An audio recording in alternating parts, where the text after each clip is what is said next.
আমাদের কাছে যে কয়জন আছে তাদের সাথে কথা প্রসঙ্গে যেটা আমরা জানতে পারি এটা হচ্ছে তাকে হত্যা করার জন্য মূলত তাদের প্ল্যানটা ছিল প্রায় 2-3 মাস যাবত।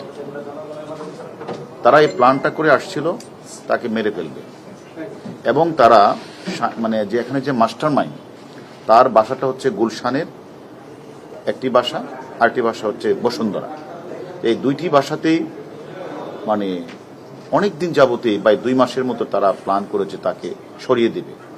কিন্তু আপনারা জানেন তারা এই মানে যে আনোয়ারুল আজিম আনাকে হত্যার রাজনৈতিক এবং অর্থনৈতিক যে কারণেই থাকুক হত্যা করার উদ্দেশ্যে তারা প্রথমত তারা বাংলাদেশের মাটিকে তারা ব্যবহার করতে চেয়েছিল, কিন্তু পরবর্তী পর্যায়ে বাংলাদেশ পুলিশের তথা ঢাকা মহানগর গোয়েন্দা সংস্থার তদন্ত সক্ষমতা এবং তাদের সফলতার কারণে এর আগেও অনেকগুলি হত্যাকাণ্ড সংঘটিত হয়েছে। প্রত্যেকটি মানে হত্যাকাণ্ডের ক্লুজ আমাদের মানে ডিবি পুলিশ, ঢাকা মহানগর গোয়েন্দা পুলিশ আমরা বের করেছি। তারা সেটাকে তারা সাহস না পেয়ে তারা তখন বাহিরের মাটিতে তারা এটাকে প্ল্যানটা তারা করেছে।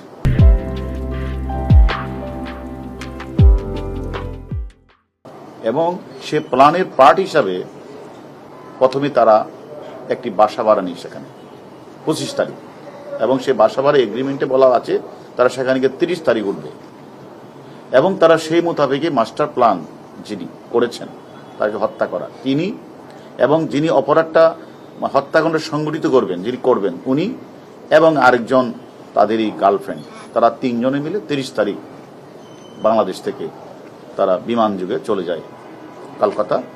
সেখানে তারা গিয়া যেই বাসাটায় তারা উঠেছে সেই বাসাটাতে ভাড়া করে সে বাসায় উঠেছে। অর্থাৎ তারা বোঝাতে চেয়েছে যে এখানে ফ্যামিলি থাকবে, এটা কোনো অপরাধের কোনো কিছু ঘটবে না, এরকম এটি তাদের মানে প্রথম তাদের বিয়াটা ছিল এরকম।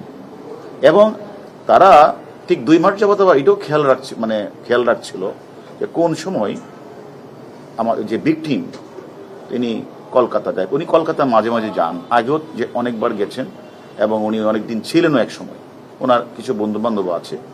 তিনিও এই 12 তারিখ উনি চলে যায়, সেখানে হলো তার বাসা, তার বন্ধুর বাসা গোপালের বাসায় উঠে গিয়ে 12 তারিখ। আর এই দিক দিয়ে আর আগেই কিন্তু ওরা জানে যে ভিকটিম 12 তারিখ যাবে, তাদের কাছে প্ল্যানটা জানার পরে তারা 30 তারিখ সেখানে গিয়ে সেখানে তারা এখানে যায়, গিয়ে ওইখানে আরো 2 জনকে তারা হায়ার করে, অর্থাৎ এই বাসাতে আসা যাওয়া করবে এই 2 জনকে তারা ঠিকঠাক করে দেয়। এর মধ্যে একজন মানে জিহাদ অথবা জাহিদ, আর একজন হলো সিয়াম, ওইখানে ঠিক করে দেয়। তারপরে উনি যে মাস্টার মাইন্ড উনি সেখানে সবকিছু ঠিক করে কোন গাড়িটা ইউজ হবে, কাকে কত টাকা দিতে হবে সেগুলি ঠিকঠাক করে, কারা কারা থাকবে এই অপরাধের সংগঠিত সবাইকে 5-6 জনকে রেখে উনি আবার 10 তারিখ উনি চলে আসছেন, বাংলাদেশে চলে আসছেন। এইদিকে আমাদের ভিকটিম উনি যখন গেলেন 12 তারিখ গোপালের বাসায় ছিল, 13 তারিখ উনাকে তারা ওই যে চক্রটার সাথে সাক্ষাৎ, উনি বলেছে আমার একটি কাজ আছে, আমার বের হতে হবে।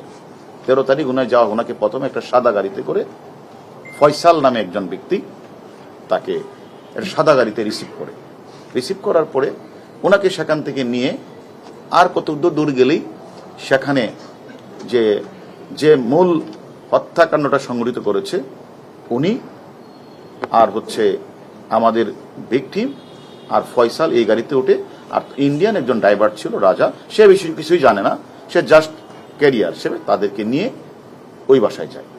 ওই বাসায় যাওয়ার পরপরই আরেকজন ব্যক্তি আছে মুস্তাফিজ না, উনি ওই বাসায় ঢুকে গিয়ে এবং এরা ঢুকার পরে আর সেখানে মানে জিহাদ অথবা জাহিদ এবং সিয়াম তারা আগে ভিতরে ছিল। সেটা 13 তারিখ 2:51 তারা সবাই ঢুকেছে, এবং আধা ঘন্টার মধ্যে কিন্তু মানে এই নৃশংস বর্বরচিত হত্যাকাণ্ডটি সংঘটিত হয়ে যায়।